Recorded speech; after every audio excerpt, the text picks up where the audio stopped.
Hello everyone, welcome to EFA academy. मैं EV Sanju EFA academy में आपका पुनः स्वागत करता हूं। कि आप लोगों ने जो सेकेंड ईयर में पढ़ा होगा या एक्सपेरिमेंट किया होगा, जिसमें यूनिवर्सल टेंसाइल टेस्ट मशीन में आप लोगों ने एक टेस्ट कंडक्ट किया होगा। इसमें क्या किया था कि एक स्पेसिमेन लिया था माइल्ड स्टील का। ठीक है, इस माइल्ड स्टील का स्पेसिमेन पे आपने इसको जो यूनिवर्सल टेंसाइल टेस्ट मशीन है, जिसको यूटीएम मशीन भी बोलते हैं हम लोग, उस पे ले जाके इस पे ग्रेजुअली आपने लोड को इंक्रीज किया था। एक सेटअप, बेसिक सेटअप मैं बना देता हूँ किस तरीके से आपने एक्सपेरिमेंट किया था, उसी से सारी चीजें खुलते चले जाएंगी। तो आपका कुछ इस तरीके का सेटअप था, जिसमें आपने जो भी यहाँ पर इस तरीके से उसका एक जॉज था, जिसपे आपने जिसका जो मटेरियल जो हम लोग टेस्ट करने वाले हैं, जो टेस्ट पीस है, इसको आपने इस तरह से माउंट किया था। फिर इसको मशीन में इस तरीके से अरेंजमेंट था कि आप इसको इस तरीके से इसको माउंट कर देते हैं इस टेस्ट पीस को। फिर इसको स्टैटिक लोड आप अप्लाई करते हैं, जो भी हाइड्रोलिक लोड होता है उसको ग्रेजुअली आप मतलब इसको खींचते हैं इस मटेरियल को। उसके बाद ये जो मान लो कि ये यूटीएम मशीन है, ओके। तो जब आप ग्रेजुअली इसको इस पे लोड आप इंक्रीज करते हैं इस पे, तो क्या होता है कि इस मशीन पे एक जो प्लॉटर लगा होता है, आपने किया होगा, उसमें क्या होता है साइड में एक प्लॉटर, मतलब इसमें एक सेटअप होता है जिसमें आप पेपर लगाते हैं, और पेपर में और मशीन में वो एक पेंसिल या पेन आप ऐसे लगाते हैं। तो जो भी यहाँ एक्सपेरिमेंट कंडक्ट होता है, लोड लोड वर्सेस जो इसमें जो डिफॉर्मेशन आता है स्ट्रेन, इसका ग्राफ वो मशीन आपको इस तरीके से कुछ दे देता है। इस तरीके का कुछ जो भी इस तरीके का एक ग्राफ आपको मिल जाता है, और मटेरियल फेल करता है, और उस पर आपका होता था ये स्ट्रेन और ये होता है स्ट्रेस। इसी ग्राफ के बारे में जो आपने यूनिवर्सल टेंसाइल टेस्ट मशीन पे जो कंडक्ट किया था, इसी ग्राफ के बारे में हम लोग डिटेल में स्टडी करेंगे। ओके, तो सबसे पहले बात तो ये है कि हम लोग ये माइल्ड स्टील का हम लोग सैंपल लिए। माइल्ड स्टील का सैंपल क्यों लिए? क्योंकि various other material follows the same characteristics as the mild steel, ये जो करता है सेम, इसीलिए हम लोग माइल्ड स्टील के सैंपल पे एक्सपेरिमेंट करते हैं। और उससे जो स्ट्रेस स्ट्रेन डायग्राम यहाँ हम पहले उससे मैं दिखा देता हूँ कि स्ट्रेस स्ट्रेन डायग्राम किस तरीके का होता है। फिर हम लोग एक एक करके एक एक परत दर परत हम लोग खोलते जाएंगे उस कर्व के बारे में। ठीक है, तो सेम ग्राफ जो यहाँ मिला था, उस ग्राफ को हम लोग जूम करके बड़ा करते हैं।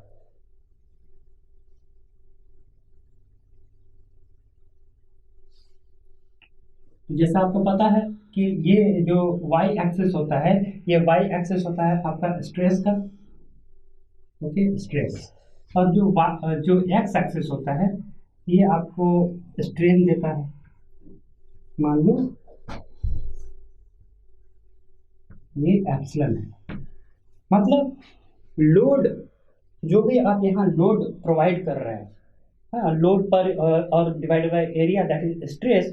तो स्ट्रेस का जो वैल्यू लेवल जैसे जैसे इंक्रीज करेगा, वैसे वैसे स्ट्रेन में जो वेरिएशन होगा, तो load versus stress versus strain का जो ग्राफ होगा वो हम लोग यहाँ प्लॉट करेंगे। तो सबसे पहले मैं बिल्कुल बेसिक तरीके से आपको समझाता हूँ, फिर उसको हम लोग टेक्निकल वे में समझेंगे। तो जैसे आपने ये माउंट किया मशीन पे, अब आप ग्रेजुअली स्टैटिक लोडिंग जिसको बोलते हैं, मतलब जो आपका लोड वेरिएशन होगा वो बहुत स्लो होगा। स्लोली जब आप लोड अप्लाई करना शुरू करते हैं उस मटेरियल पे, तो क्या होगा, लोड आप बढ़ा रहे हैं, स्ट्रेन और लोड जैसे जैसे बढ़ेगा बॉडी में डिफॉर्मेशन भी आएगा। ओके, तो इस तरीके से लोड हम बढ़ा रहे हैं, डिफॉर्मेशन भी आ रहा है। तो इस तरीके से करते करते करते करते करते करते अब मान लो कि कोई पॉइंट है, यहाँ पर ए पॉइंट है मान लो। ठीक है, ये ए पॉइंट क्या है? ये ए पॉइंट मतलब यहाँ से जैसे जैसे हम लोड अप्लाई करते जा रहे हैं, उतना ही स्ट्रेन भी बढ़ता ही जा रहा है। मतलब अप टू पॉइंट ए, जिसको कि हम लोग प्रोपोर्शनल लिमिट करेंगे, मतलब स्ट्रेन जो बॉडी में डेवलप होगा that is proportional to the stress which is acting on the body. Clear? तो ये पॉइंट मिला, और मतलब इस पे जितना हमको स्ट्रेन मिले, मतलब लोड जितना अप्लाई करेंगे उसके प्रोपोर्शन में बॉडी में उतना ही स्ट्रेन आएगा। दूसरे शब्दों में कहें तो ये बोल सकते हैं strain produced in the body is directly proportional to stress which is producing that strain. Clear? और हम लोग ने समझा है कि यही कुछ नहीं था, आपका हुक्स लॉ था।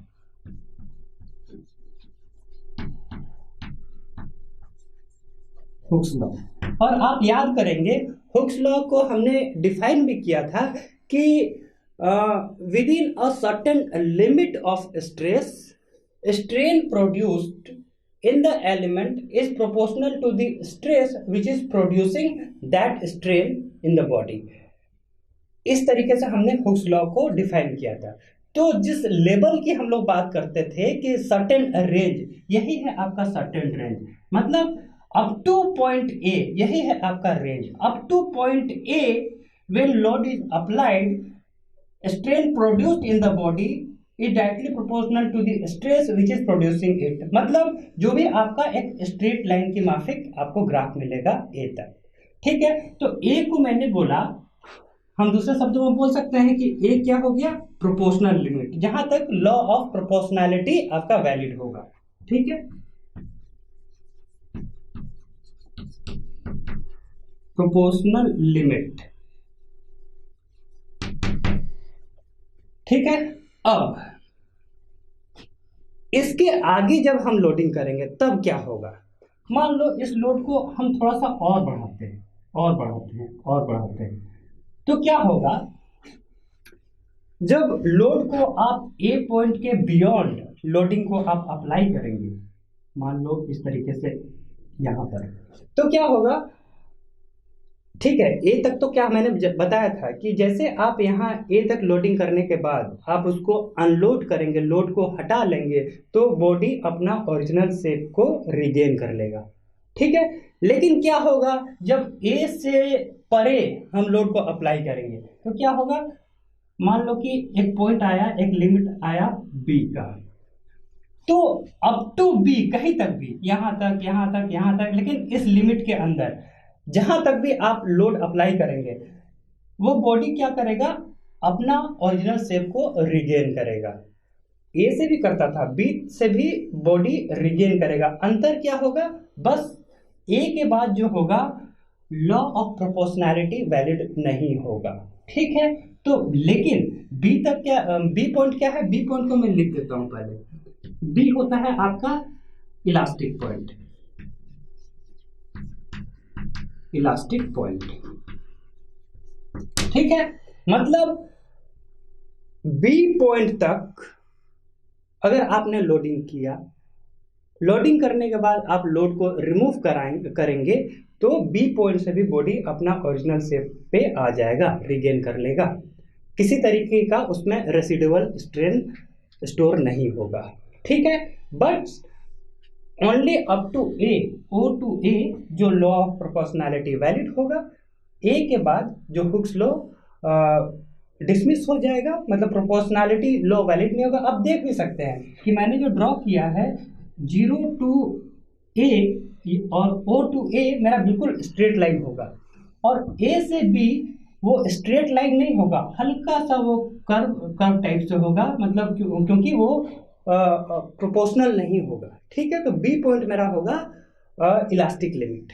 ठीक है, अब क्या होगा जब बी के आगे फिर से हम लोडिंग करेंगे, तो बी के बाद हमने जैसा बताया कि बी तक क्या होगा, बॉडी अपने ओरिजिनल शेप को रिगेन करेगा। इसका मतलब क्या, दूसरे शब्दों में बी के बाद, बी के परे अगर हम लोडिंग अप्लाई करते हैं तो बॉडी अपने ओरिजिनल शेप को रिगेन नहीं करेगा, कुछ परमानेंट स्ट्रेन उस बॉडी पे स्टोर हो जाएगा, जिसको कि हम लोग बोलेंगे परमानेंट सेट। ठीक है, मतलब इस लिमिट के बाद जो आपका इलास्टिक लिमिट है, इसके बाद जब आप लोडिंग करेंगे तो इस तरीके से स्ट्रेन बढ़ रहा है। आपका एक मैक्सिमम पॉइंट होगा जहां पर जाके क्या होगा, यहाँ पर जैसे इस पॉइंट पे पहुंचेगा, मान लो सी प्रैक्टिकली ये पॉइंट बिल्कुल इतना नजदीक होगा कि आप देख नहीं पाएंगे। ठीक है, अभी हम लोग यहाँ जो इस ग्राफ में आप आइडेंटिफाई नहीं कर पाएंगे कौन सा पॉइंट ए है, बी है, सी है, लेकिन इतना तो श्योर है कि sigma C is greater than sigma B and sigma B is greater than sigma A. ये तो परफेक्टली वैलिड होगा हर जगह पे, लेकिन मैं यहाँ पर सिर्फ समझाने के लिए ये दूर दूर बना रहा हूँ। क्लियर है? ओके, तो बी सी पॉइंट मतलब ये तो क्लियर है ना। बी के बाद जो है बॉडी मतलब बियॉन्ड इलास्टिक पॉइंट, जब आप लोडिंग करेंगे और मान लो यहाँ तक लोडिंग करके आपने छोड़ दिया, body again try to regain its original shape, but चूंकि आपने इलास्टिक पॉइंट के परे आपने लोडिंग किया तो कुछ परमानेंट स्ट्रेन बॉडी में आ जाएगा, क्योंकि वो अपना जो ओरिजिनल शेप को टोटली वो रिगेन नहीं कर पाएगा। ठीक है, और जो वो परमानेंट सेट जो बॉडी पे स्टोर हो जाएगा उसको हम लोग क्या बोलते हैं, परमानेंट सेट ही बोलते हैं। परमानेंट सेट आपको प्रिंट आउट में ये सारी चीज मिल जाएंगे। ठीक है, तो इस तरीके से जैसे आप लोड बढ़ाएंगे स्ट्रेन होता बढ़ता चला जाएगा, लेकिन अचानक से एक पॉइंट आएगा जहां पर क्या होगा, इनफैक्ट ये लोड आपका इस तरीके से ड्रॉप होगा और मटेरियल अब यहाँ पर इस तरीके से ड्रॉप हुआ। अब लोड में किसी तरह का बढ़ोतरी नहीं होगा, लेकिन स्ट्रेन आपको इस तरीके से मतलब एक तरह से इस तरीके से समझो कि मटेरियल आपका बिल्कुल फ्लो करने लगेगा। मतलब without application of any further loading you will get appreciable amount of strain in the body. Clear है? मतलब यहाँ पर इस तरीके से मटेरियल बिल्कुल फ्लो करने लगेगा, जिसको कि हम लोग बोलेंगे क्या, यील्ड पॉइंट डिफॉर्मेशन बोल लो, या यील्ड पॉइंट रनआउट बोल लो, या प्लास्टिक डिफॉर्मेशन बोल लो। ठीक है, तो ये सी जो ड्रॉप होगा उसको सी डैश बोल दो। मतलब इसको थोड़ा सा मैं क्लियरली थोड़ा बड़ा करो तो आपको समझ में आएगा। ये हुआ सी पॉइंट जिसको कि अपर यील्ड पॉइंट, फिर ये यहाँ पर ड्रॉप होगा थोड़ा सा एरिया, फिर ये इस तरह का फ्लो होगा। ये हुआ आपका सी डैश। ठीक है, upper yield point, lower yield point. अभी इस पे आएंगे डिटेल में। अभी तो बेसिकली आप समझ जाओ कि स्ट्रेस स्ट्रेन कर्व होता किस तरीके से है। अभी एक एक चीज को खोलना बाकी है। ठीक है, इस तरीके से फ्लो करेगा। C2 मान लो ये D, C2D। ठीक है, जिसको कि मैं लिख देता हूं यहाँ पर, इसको जो C2D रीजन है इसको आप बोल सकते हो प्लास्टिक डिफॉर्मेशन बोल लो, प्लास्टिक डिफॉर्मेशन बोल लो, या यील्ड पॉइंट इलोंगेशन भी बोल सकते हो, या यील्ड पॉइंट रनआउट भी बोल सकते हो, रनआउट, यील्ड पॉइंट रनआउट। तो ये सारी चीज एक ही चीज है, आपको कंफ्यूज नहीं होना है। ये सारे टर्म के बारे में आपको जानिए। जो यहाँ पर जो material without increasing the load when you get the strain, और ये फिनोमेना क्या है, प्लास्टिक डिफॉर्मेशन। यही हुआ plastic deformation. Yield point elongation इसी को बोल सकते हो, या यील्ड पॉइंट रनआउट बोल सकते हो। ठीक है, अब इसके बाद क्या होगा, जब ये सब चीजों को जब मैं मॉलिक्यूलर लेवल में आपको समझाऊंगा तो चीजें हमेशा के लिए आपको बैठ जाएगा दिमाग में। जब इसके बाद आप फर्दर लोड को जब बढ़ाएंगे तो क्या होगा, अब अचानक से आपका लोड इस तरीके से बढ़ना शुरू होगा और ये अल्टीमेट पॉइंट पहुंचेगा और फाइनली आके मटेरियल यहाँ पर ब्रेक हो जाएगा। तो मान लो D2, मान लो ये पॉइंट आया E पॉइंट और ये पॉइंट आया F पॉइंट। ठीक है,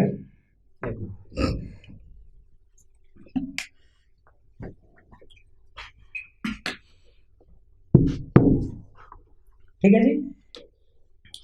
तो C डैश टू D आपका क्या हुआ, प्लास्टिक डिफॉर्मेशन। अच्छा, ये जो रीजन होता है ये इसको बोला जाता है क्या, स्ट्रेन हार्डनिंग या कोल्ड वर्किंग। वो क्या है अभी समझ में आएगा आपको।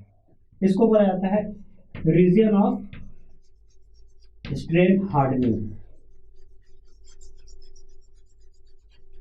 और इसको लोग स्ट्रेन सॉफ्टनिंग भी बोल लेते हैं, यहां से इधर स्ट्रेन सॉफ्टनिंग।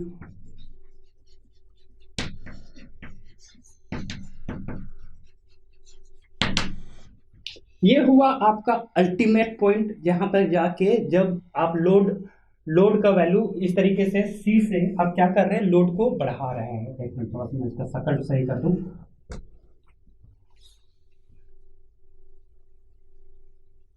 ओके ओके, हाँ। तो जैसे जैसे अब डी के बाद मतलब जैसे प्लास्टिक फ्लो हो गया मटेरियल पे, फिर आप लोग लोड बढ़ा रहे हैं, लोड अचानक से लोड ज़्यादा बढ़ाना पड़ेगा आपको। और कितना बढ़ाएंगे, एक कुछ तो लिमिट होगा ना, जो मटेरियल का एक कैपेसिटी होगा। जैसे उस कैपेसिटी के परे बियॉन्ड आप लोडिंग अप्लाई करने लगेंगे तो यहाँ पर जाके मटेरियल नेक करने लगेगा या वहाँ वॉइड क्रिएट होने लगेगा। मतलब क्या है, मतलब आपका जो इनिशियल जो पीस था, जो टेस्ट पीस आपका इस तरीके का था, नेकिंग करने लगेगा। नेकिंग मतलब इस तरीके का ये हो जाएगा,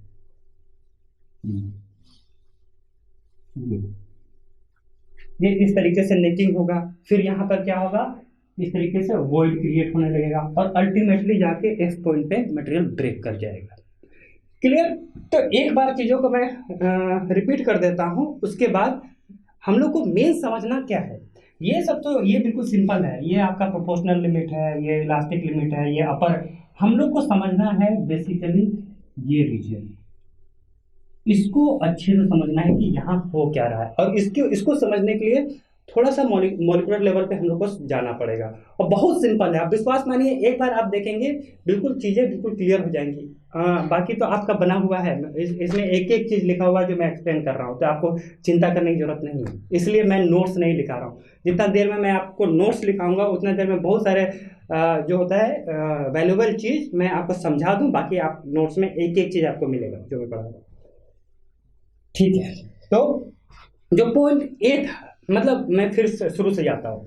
when a static load is applied in a specimen, है, जब स्टैटिक लोड हम अप्लाई करते हैं इस पे, and that load is increased gradually at the beginning, elongation in the bar is proportional to the applied stress on that bar. Okay, और वो up to point A तक ही वैलिड होगा। The relation of ये stress is directly proportional to strain is directly proportional to stress which is producing that strain is valid only up to point A, और उसके बाद वो valid नहीं होगा। मतलब हुक्स लॉ मेरा 0 to और O to A मेरा वैलिड है। ठीक है, उसके बाद जब A के परे आप लोड अप्लाई करेंगे तो क्या होगा कि अब वो elastic proportionality Hooke's law valid नहीं होगा, लेकिन फिर भी अप टू पॉइंट बी तक क्या होगा कि मटेरियल अपना ओरिजिनल शेप को रिगेन करेगा, क्योंकि बी तक मेरा वो इलास्टिक बिहेवियर शो करता है। ठीक है, अच्छा, बी के बाद जब करते करते अब आगे तक जाएंगे सी पॉइंट तक, तो सी पॉइंट क्या है, ये इसी को बोलते हैं हम लोग yield point. Okay, so the yield point is the point where you can get appreciable amount of strain in the body without further increase in your load। ठीक है, और यही होता है आपका क्या, प्लास्टिक डिफॉर्मेशन, या जो भी मैंने टर्म बताया। अब हम लोग खोलते हैं यहाँ पर और इसको, अब ये जो है ना, यहाँ पर ये पॉइंट है, yield point, upper yield point, lower yield point, इन चीज़ों को हम लोग डिटेल में समझते हैं। तो इसको हम हटा दें। हमको लगता है कि ये सारा जो एक्सपेरिमेंट है आपको क्लियर हो गया होगा। ठीक है, तो अब चीजों को बहुत ध्यानपूर्वक देखिए। तो आपको पता है कि there are millions of dislocation found in the real element.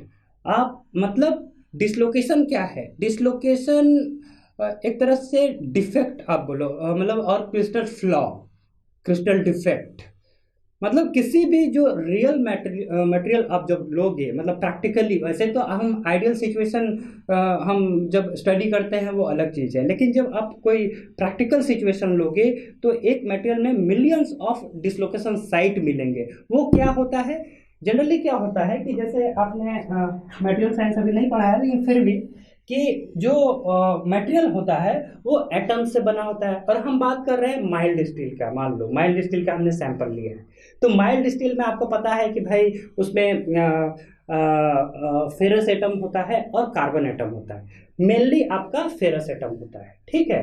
और जो कार्बन एटम तो बहुत कम होता है, मतलब 2% से भी कम, 2.1% एक्चुअली। जो जैसे कास्ट आयरन 4.1 या 4.3 के रेंज, अगल बगल का जो रीजन होता है वो आपका कास्ट आयरन होता है, लेकिन ये 0.5%, 0.6 अप टू 2% तक आपका स्टील का रेंज आता है। तो हम उसकी बात कर रहे हैं, मतलब कार्बन कंटेंट बहुत कम है इसमें। तो इसमें क्या होता है कि जब वो, मान लो इस तरीके से होता है, देखो मैं बना लेता हूँ, 1 मिनट आप होल्ड करना, तब तक आप चीज़ों को देखो। आप जो आपके पास प्रिंट आउट है उसमें आप जो चीज़ मैंने एक्सप्लेन किया एक बार पढ़ते रहो, तब तक मैं ये डायग्राम ड्रॉ कर लेता हूँ।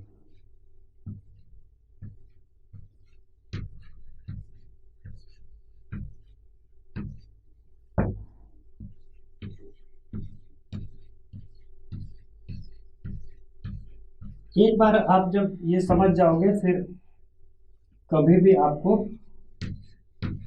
क्योंकि ये क्या होता है, जब किसी आप जॉब इंटरव्यू में भी जाते हो तो ये बहुत बेसिक क्वेश्चन होता है जो आपसे पूछा जाता है। जैसे किसी भी जॉब इंटरव्यू में आपसे पूछा जा सकता है, ये सब कुछ वो क्वेश्चंस है जो जो कोई भी कभी भी कहीं भी आपसे पूछ सकता है, और आपने अगर इसको सही तरीके से जस्टिफाई कर दिया अपने आंसर को, तो समझो कि आपका सिलेक्शन हो गया। लोग थोड़ा सा गड़बड़ कर देते हैं, तो आपको गड़बड़ नहीं होना है। एक बार आप समझ जाओगे तो आप किसी को समझा सकते हो।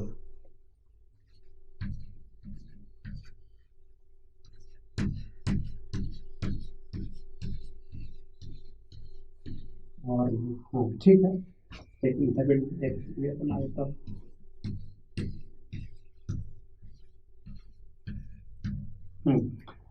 ये फेरस एटम Fe है, मान लो सारे Fe एटम्स है, और सारे आपस में इस तरीके से कनेक्टेड हैं, ठीक है। ओके,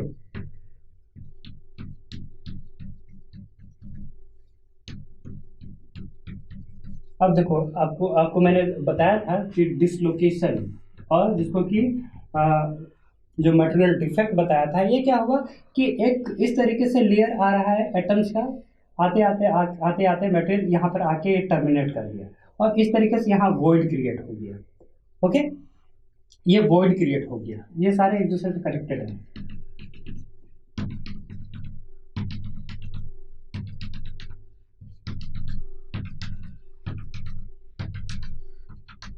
तो यही है आपका डिसलोकेशन साइट, जिसको बोलेंगे वॉइड है, जिसमें कि एटम्स आके कहीं पर टर्मिनेट कर गया। जब मटेरियल साइंस में आप पढ़ोगे तो इसको अलग तरीके से हम लोग पढ़ते हैं, जो एज डिसलोकेशन, स्क्रू डिसलोकेशन का कॉन्सेप्ट यहीं से निकलता है। ठीक है, फिलहाल तो आप समझो कि ये जो मटेरियल एक प्लेन आ रहा था मटेरियल का, आते आते यहाँ आके टर्मिनेट हो गया, और यहाँ पर आके इस तरह से वॉइड क्रिएट हो गया। क्लियर है? अब क्या होता है कि ये वॉइड है, अच्छा, ये डिफॉर्मेशन और ये जो प्लास्टिक फ्लो, ये जो हो रहा है मटेरियल में इस तरह का जो फेल कर रहा है, या फिर आप बोलो कि प्लास्टिकली डिफॉर्म कर रहा है, इसका मतलब क्या है? इसका मतलब ये है कि जब आप इस पे लोड अप्लाई करते हो, मान लो आपने उस मटेरियल पे F लोड अप्लाई किया, तो जैसे आप लोड अप्लाई करोगे, मान लो इधर से आप लोड अप्लाई करोगे, तो ये जो डिसलोकेशन है, ये वॉइड धीरे धीरे जो अपना पोजीशन अभी यहाँ पर है, ये मटेरियल क्या करेगा, ये शिफ्ट होके जो जो एटॉमिक प्लेन है वो शिफ्ट करेगा, और इसी तरीके से ये लोकेशन आके इधर बढ़ेगा बढ़ेगा बढ़ेगा बढ़ेगा बढ़ेगा। क्लियर है? तो जैसे जैसे ये मूव करेगा, मूव करते करते जैसे अपना जो फिजिकल बाउंड्री है उसके बाहर आ जाता है ये वॉइड जो डिसलोकेशन, तो हम लोग बोलते हैं कि मटेरियल फेल कर गया। अब अगर कोई ऐसा तरीका हो जिस तरीका से ये जो डिसलोकेशन का मूवमेंट है इसको हम हिंड्रेंस प्रोवाइड कर दे या ऑब्स्टेकल प्रोवाइड कर दे जो इस डिसलोकेशन के मूवमेंट को रोक दे, तो इससे ये होगा कि हम लोग ज़्यादा से ज़्यादा लोड अप्लाई कर रहे हैं, ये डिसलोकेशन मूव ही नहीं कर रहा है, तो लोड हम लोग को बहुत ज़्यादा अप्लाई करना पड़ेगा। क्लियर है? अब देखो जो हम लोग माइल्ड स्टील का जो केस जो मटेरियल लिए हैं इसमें जो कार्बन कंटेंट बहुत कम होता है। अब क्या होता है, जो डिसलोकेशन साइट होता है, जो वॉइड इसको बोल रहे हैं, यहाँ पर आपको स्पेस ज़्यादा मिलता है। ठीक है, जनरली जो कार्बन एटम्स होते हैं, कार्बन एटम्स, नाइट्रोजन एटम्स भी हो सकते हैं बहुत कम मात्रा में, तो कार्बन जो हुआ आके इसी डिसलोकेशन साइट पे आके डिफ्यूज करने लगता है, जहां से भी साइड साइड से आया इसी साइड पे डिफ्यूज करने लगेगा। ठीक है, यहाँ इस तरीके से जो कार्बन आके इस साइड पे जो वॉइड साइट है यहाँ पर ये आके डिफ्यूज करेगा। अब क्या करेगा, यहाँ के डिफ्यूज करेगा, इसका मतलब क्या, ये कार्बन आके जो आजू बाजू में जो आपका फेरस एटम्स है इससे एक बॉन्ड बना लेगा, इस तरीके से बॉन्ड बना लेगा। ओके, तो इस जो यहाँ पर जो इस तरीके का जो स्ट्रेन फील्ड जो डेवलप हो रहा है इसी को टेक्निकल भाषा में हम लोग बोल लेते हैं क्वार्टरल एटमॉस्फेयर। ओके, COTT, क्वार्टरल एटमॉस्फेयर।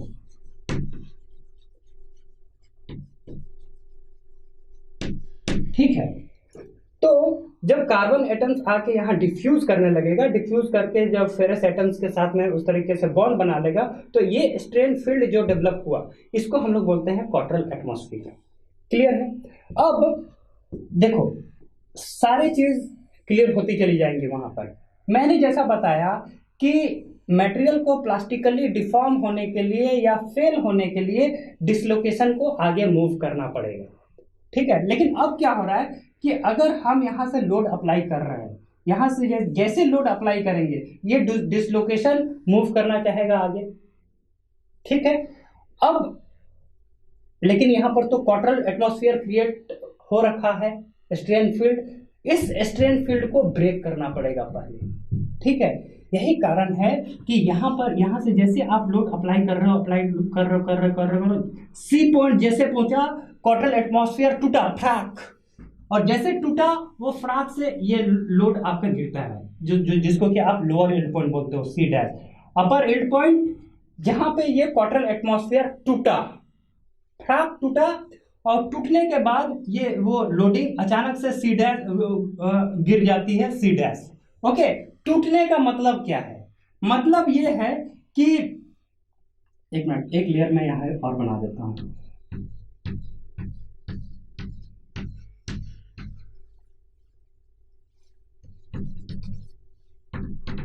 हाँ, मैंने ये बोला कि क्वार्टरल एटमॉस्फेयर टूट गया, टूट गया मतलब जो स्ट्रेन फील्ड जो क्रिएट हुआ था वो टूट गया। तो अब क्या होगा, आप यहाँ लोड अप्लाई कर रहे हो, जो कार्बन जो यहाँ आपने यहाँ जो डिफ्यूज करके रखा है, जो क्वार्टरल एटमॉस्फेयर क्रिएट हो रखा है, ये कार्बन यहीं छूट जाएगा और जो वॉइड है ये आगे खिसक के यहाँ आ जाएगा। क्लियर? अब देखिए जरा। ओके,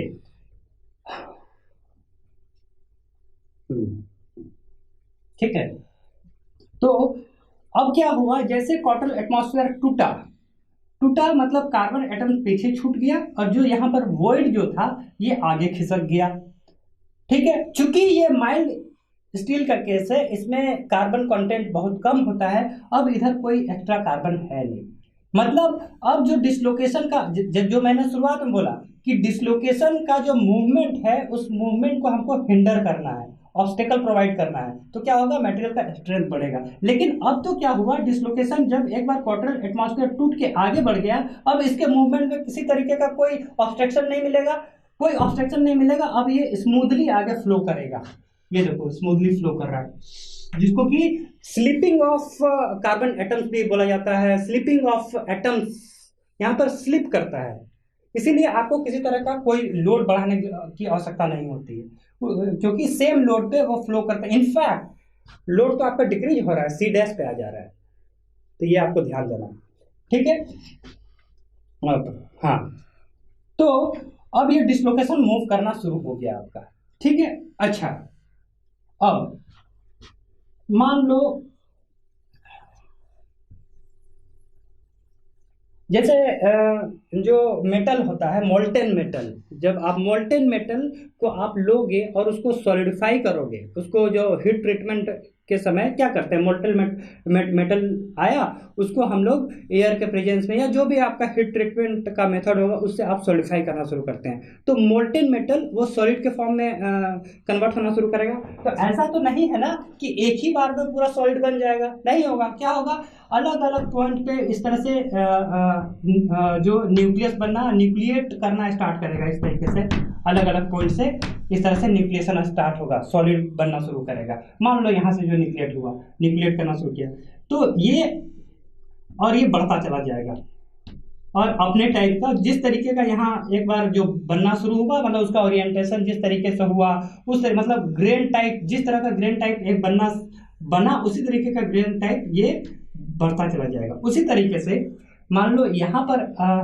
जो है यहाँ पर इस तरीके से बढ़ना शुरू हुआ, यहाँ से बढ़ना शुरू किया, तो इस तरीके से जैसे जैसे ये बढ़ता चला जाएगा और इधर से ये बढ़ा चला गया, तो इस तरीके से आपका एक बाउंड्री मिलेगा, ठीक है। और इस तरीके से पूरा मटेरियल में आपको इस तरीके से, जिसको कि ओरिएंटेशन मिसमैच भी बोलते हैं, तो इस तरीके से आपको मिलेगा, जिसको कि ग्रेन बाउंड्री बोलते हैं, ठीक है।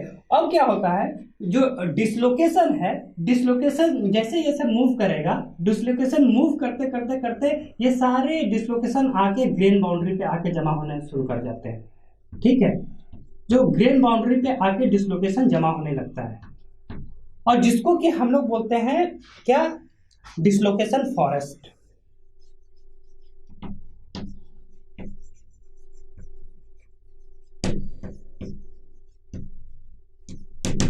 ओके, तो जो जैसा कि मैंने बताया कि डिसलोकेशन मूव करते करते करते करते, क्योंकि ये तो भाई मिलियंस में होता है, ठीक है, तो वो डिसलोकेशन, सारे डिसलोकेशन आके ग्रेन बाउंड्री पे आके जमा कर होने शुरू हो जाते हैं। अब क्या होता है कि dislocation dislocation dislocation dislocation repulsive in nature, dislocation एक डिसलोकेशन दूसरे डिसलोकेशन को रिपेल करता है, हाँ, वो रिपल्सिव इन नेचर होता है। As a result of that they क्या करते हैं, वो एक बैक स्ट्रेस डेवलप कर देते हैं, मतलब कि ये डिसलोकेशन जहां जमा हुआ वहां पर एक बैक स्ट्रेस आपको मिलना शुरू हो जाता है। किसके अगेंस्ट, आप जो लोड अप्लाई कर रहे हैं एक्सटर्नल लोड, इसके अगेंस्ट ये मटेरियल ऑटोमेटिकली एक बैक स्ट्रेस डेवलप कर देता है। अब डिसलोकेशन को मूव करने के लिए ये बैक स्ट्रेस के अगेंस्ट आपको फोर्स अप्लाई करना पड़ता है, ठीक है। तो इसीलिए आपका देखो ये फोर्स फोर्स फोर्स फोर्स बढ़ रहा है, ये मतलब अगेंस्ट जो आपको वो बैक स्ट्रेस आप काम कर रहे हैं, इसलिए ये बढ़ता चला गया, बढ़ता चला गया, बढ़ता चला गया, बढ़ता चला गया, बढ़ता चला गया। लेकिन कब तक, इसका भी तो एक लिमिट है ना, मटेरियल का भी तो एक लिमिट है ना। उस लिमिट तक जैसे पहुंचेगा मटेरियल अब सस्टेन नहीं कर पाएगा, अब वो नेकिंग स्टार्ट हो जाएगा, मटेरियल नेकिंग स्टार्ट हो जाएगा, और वहां पर इस तरीके से आप देखोगे वॉइड क्रिएट होना शुरू हो जाएगा, और अल्टीमेटली आके इस तरीके से ब्रेक कर जाएगा। यहाँ पर ये भी समझेंगे, ये इंजीनियरिंग ग्राफ है, हम लोग को ट्रू ग्राफ भी समझना है क्या होता है, ओके। तो यहाँ आके इस तरीके से मटेरियल ब्रेक कर जाएगा, तो ये इसी तरीके से ये सारा फिनोमेना होता है। अच्छा।